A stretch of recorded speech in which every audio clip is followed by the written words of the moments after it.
Mac here, bringing you another episode of Feed the Beast Ultimate Edition pack. I know I was gonna say I was gonna continue our little peat bog experiment here, but I think I'm gonna go a different path with this. Peat bog, the peat fired engines, after doing a little bit of research, they only go 2 MJs per tick, which isn't quite enough for my buildcraft power net that I'm going to need. So I did a little bit of research and found something else that will work. So we're going to go ahead and put that into use right now. But let me do a little bit of explaining real quick. This setup here is industrial craft. And one of the things that a lot of this requires is that you can actually double your ores. Like if I want to double my, take this 42 and make 84, it's really easy. There's actually a couple different ways to do this. With industrial craft, it's called a macerator. With buildcraft in thermal expansion, it's called a pulverizer. I use 2 different power sources is basically the big difference between the two. One you can overclock, which is the IC2 one here. We'll need that later. But pretty much there's not a big difference. And I was actually going to make a macerator, but let's take a look at the problem for that macerator. Alright, we type it in here. It's expensive now. Before it was like a machine block, a regular circuit, and 3 flint. But Aitech had to go and make everything so much more complex. If we pause it on the most simplest form here, it's 3 diamonds, 4 flint, and this can be an advanced electronic circuit. To get that macerator, that's pretty expensive for doubling my ore. Granted, that's what Aitech's all about, is making everything more expensive so that it takes longer to get to the end game. The alternative, as we already mentioned, is the Pulverizer. It's not cheap, but it's cheaper, and I actually have all the materials for it. So we have a gold ingot and 4 iron, another gold ingot. No diamonds though. That's the big thing. I only have 10 total diamonds right now, and I'm not quite prepared to use them on something that I'll probably at one point or another accidentally break with a pickaxe and lose everything. So we're actually going to go with something different. We're going to go with that pulverizer. But the second problem is how to power it. It takes buildcraft engines, which would be that peat-fired engine over there that I should be building. The cheap engines only do 1 or 2 MJ per tick. And I want to make a whole power net and not waste my time with those little engines. So I found the alternative, I did some sleuthing, and I just read up on it, so hopefully this works. So let's go ahead and dive into it. We're actually going to make what is called an energy bridge, and a whole bunch of things that go with it. Let's see here. Energy bridge. Alright, so we'll go ahead and just look at this here. As you can see, it does require 1 diamond, but that's still cheaper than 3. That's my whole goal here, is to remain cheaper than 3. It's 4 gold, 2 glass, and redstone. And actually, if we go ahead and look at this, you see this top line, that's exactly what I did. Actually, I have everything that I need planned out for it. So let's go ahead and just plop this in here, click it. Okay, so we have our energy bridge. And this is from Power Converters, which is a new mod that's exclusively in the Ultimate Pack here.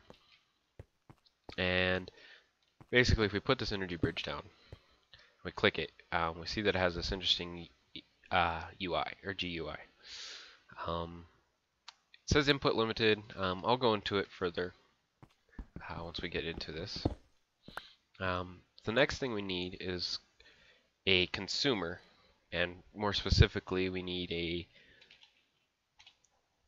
as you can see here, there's several consumers because this is from Power Converter. So you got BC consumer, low voltage IC2 consumer, which is the one we'll need. We got high voltage, extreme voltage, there should be a medium voltage, steam, and then factorization. Basically, everything but red power seems to have a converter or consumer in here.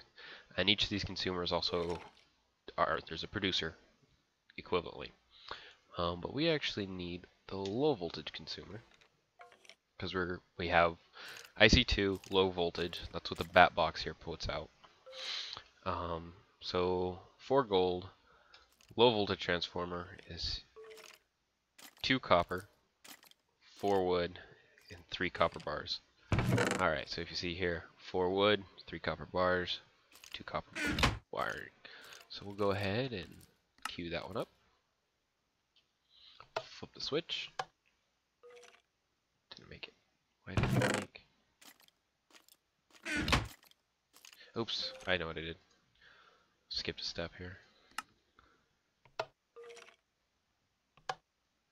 Alright, so we got that in there. And then we'll go ahead and push that in there. Okay. So now we have our consumer, so it will input.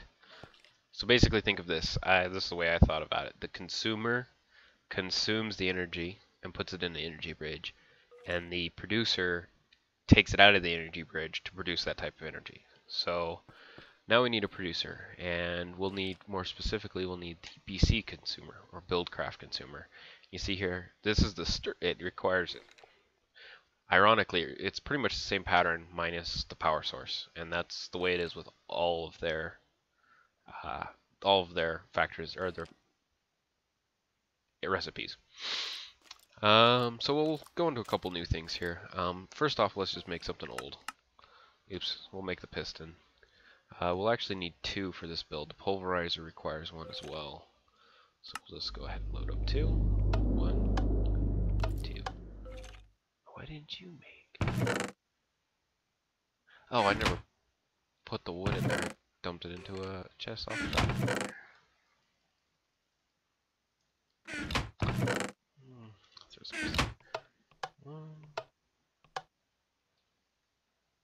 Okay, so there we go. Got our 2. Okay. Alright, Stirling engine. Okay, so these gears here, they're kind of simple. So we'll just kind of load them up. Basically, 1 breakdown of a wood makes 2 gears. 2 wooden gears. Which is actually... Ooh. Okay, so I have my 2 wooden gears. And then 2 wooden gears.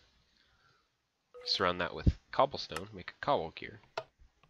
That's pretty much the step up.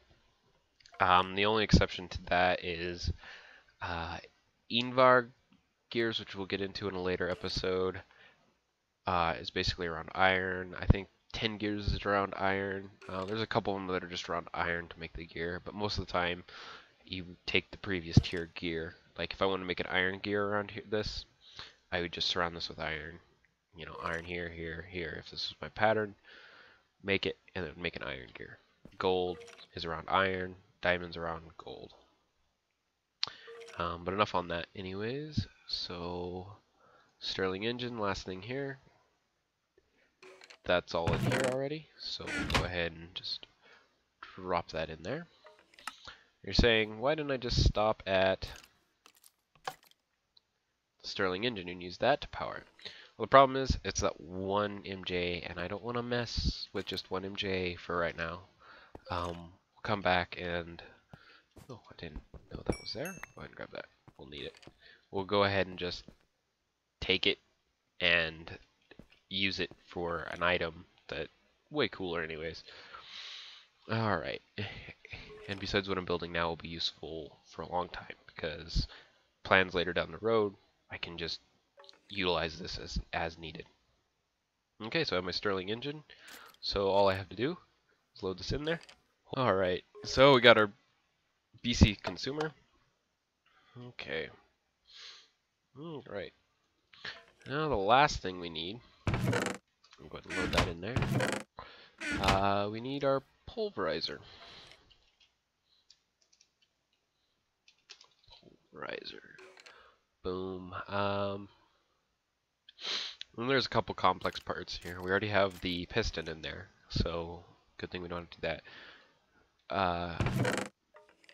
Oh, where's my flint? Oh, flint's in there. We have the two left the copper left, and then everything else we'll make as we go. The wood's actually extra, so. Okay, first things up, this machine frame. Alright, simple enough, it's right there. Reception coils. The best way I can explain the way these coils work is reception coils is if it's to receive energy, transmission is if it's to transmit it, and there's a conveyance coil, which is basically if it's transferring energy.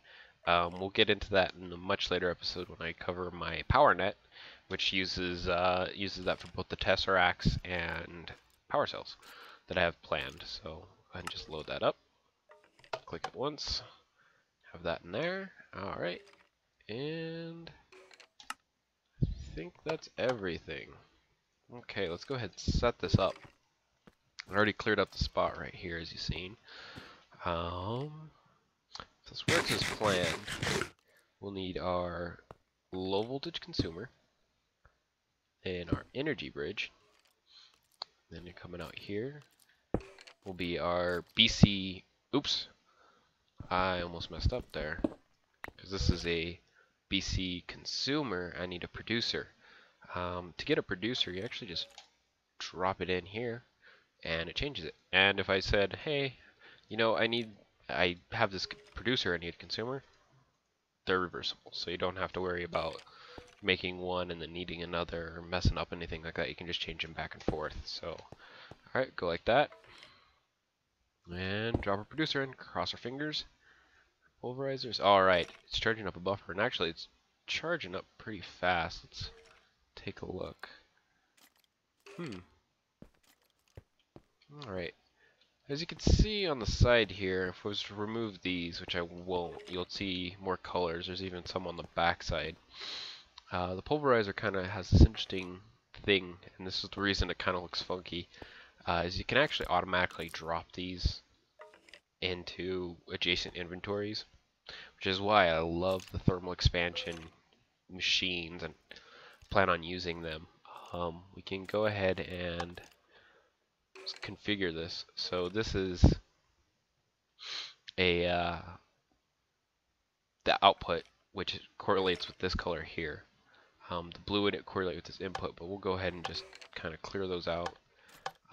We don't want to dump the secondary output anywhere, just simply because as of right now this is just a very mediocre position, but we'll go ahead and dump it out the bottom, just so that if I dump my ore in here, it'll pulverize and come into here. Let's go ahead and give an example of that. Iron's one that we'll always need.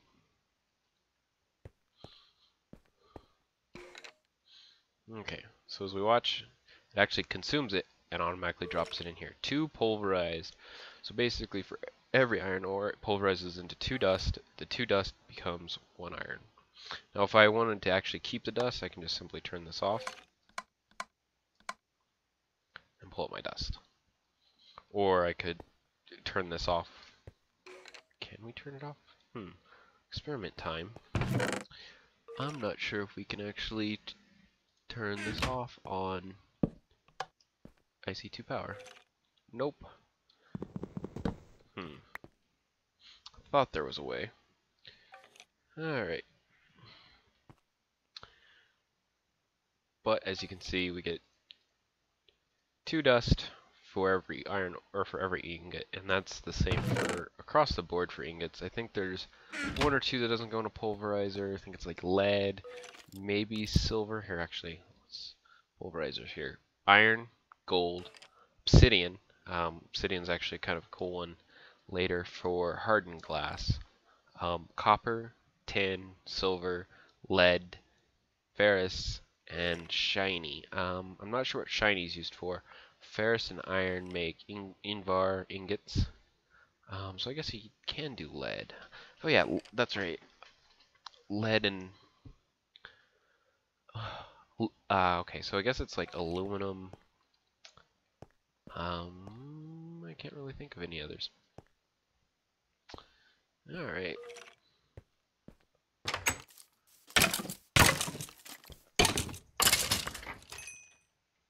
Sorry, that skeleton was just getting on my nerves. So I had to go murderize him. Alright, so here's an example of some of that offshoot ore that I was talking about. Oops, actually I don't want to put all that in there. So occasionally you'll get byproducts.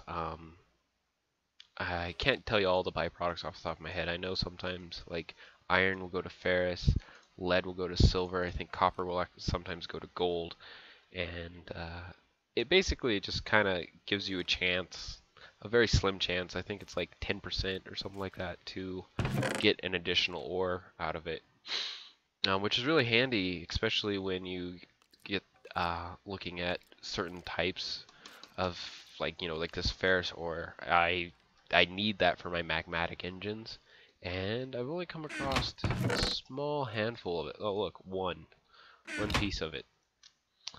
It's not actually supposed to be that rare, especially if you know anything about minerals and stuff. I believe, don't quote me on this, I believe ferrous ore is an offshoot of iron ore. Not a scientific, you know, geology type person, so don't quote me on this, but yeah, I'm pretty sure that's the case. Another cool thing about pulverizers is you can actually pulverize cobblestone into sand. Let's see, gravel I think goes into flint. Yep. What else do we have here? We can do dirt doesn't go down. Bones. I actually have a bone on me. Bones is one of the cool, better things. You get 6 whole bone meal from 1 bone instead of 3. So you're basically doubling your bone output every time you do that. So one advice, and it's an obvious advice, don't put your bones in there. Another one is blaze rods.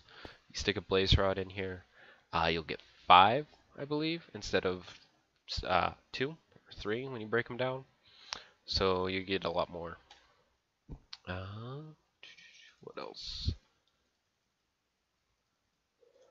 Alright. So I still have a little bit of time, and I told myself if I had enough time I was going to do one other thing with you guys. And that is the coolest stone in the world. Alright, so for this recipe, okay, so type in dirt. Alright, so we need all this. We'll go ahead and dump this in here. Click it once, we get this inert stone. And then we'll put this in here. Then we take these, and if you notice, these drop off about every mob you kill. They drop quite frequently. It's called a Minium Stone, and it's from Equivalent Exchange 3, which is kind of cool. One use of it is you can change your ores or your dirt around, which is kind of handy, especially if you're nice and tidy and you like to keep everything in order. Another thing that you can do with it is, alright, here's something that could be handy. Oh, I got iron right here. You can actually craft with it. Here, let me put away my crafting thing real quick. You're supposed to be able to craft with it. Oh, maybe not. Maybe that was just my imagination. Alright, you can take your iron ore. Take 4 of them. Oh, look at that. Ender pearl. You notice it used a little bit of the durability off of it. That's kind of the balancing point that kind of makes this not cheaty. You know, if I just made one and every time I used it, it was just a free exchange, that would be kind of not cheaty. But I feel this is just a fair use because I'm taking, 4 iron and making a ender pearl, or vice versa. You can also do That one's popular. Let's see here. Let's go ahead and put some more gold in here. I'll need 2. And actually, I'll go ahead and just set this up to automatically output out the bottom. While we wait, I'll show you another one. Another one that's pretty cool, in my opinion, is this one. 2 wood equals an obsidian, or back and forth. So you don't have to go, into the depths of some mine somewhere, taking a water bucket and making obsidian. Because wood's way easier to come by. 2 wood, 1 obsidian. Which is really good exchange. Let's go ahead and take these iron out so that gold has somewhere to go.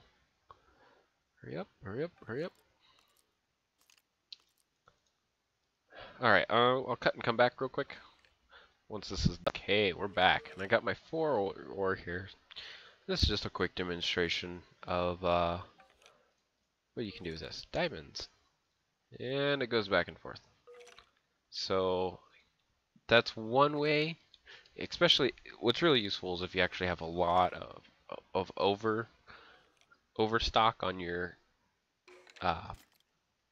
materials. If you have like 100 gold and you have 2 diamonds, go ahead and transfer those over to diamonds, especially if you need it. Another use is if you're out in the wilderness and lo and behold you're running low on something that you need real quick, you can pick it up and convert to it. There's actually a lot of recipes. If we were to look at usage, there's like this one's turtles, which you can use that, which is kind of cool. But look at this, 92 pages, so that's what, 184 recipes? Oh, 183, sorry. Which is really kind of cool. And it seems like every update this increases. I don't remember ever being able to make basalt cobblestone using it. That's a red power 2 cobblestone using equivalent exchange. Cactus green using from cactus paste. A lot of these are just, smelting in your hand kind of recipes, which is fine. I'm not going to object to that.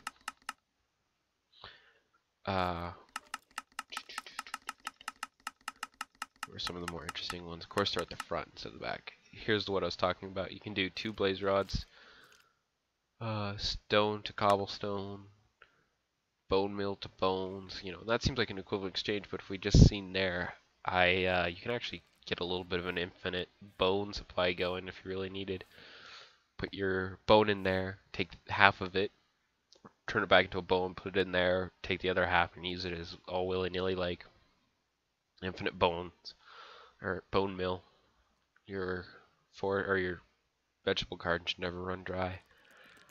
You can do your inks back and forth as you need. Light blue to magenta, magenta to orange, orange to black. Black is the start of it. There's a couple of them that you can't use. Indigo, I think. Lapis lazuli, because you got other uses for that. Bone meal, I don't think is in this loop here. So, but yeah, you got a lot of things you can do. The wools are the same, so you can, if you need a certain color of wool, you can get to it. One thing that's popular is I use the cyan wool. Get to the cyan wool, so that way I can use it in for my prototype Omni Ridge. Alright, but yeah, there's a lot of them. I'm not going to go over here over all of them, but that's the gist of them. The blocks are about the same, so if it takes, 1 block of iron, or 1 gold block equals 4 diamond blocks, which is kind of cool. So, the next episode, I'm not sure what I'm going to do it on, but it might be a day delayed or so, just because I want to take a break every once in a while. Oh man, now I gotta fix a couple of creeper holes. It might be figuring out a way to anti-creeper my zone here. No, that's a ways away. I have an idea for that, but yeah, that's not happening anytime today. So, alright. But yeah, until next time, this is Mac from Mac Gaming. Go ahead and give me a like if you like what you've seen, or subscribe if you want to see more. Alright, bye-bye.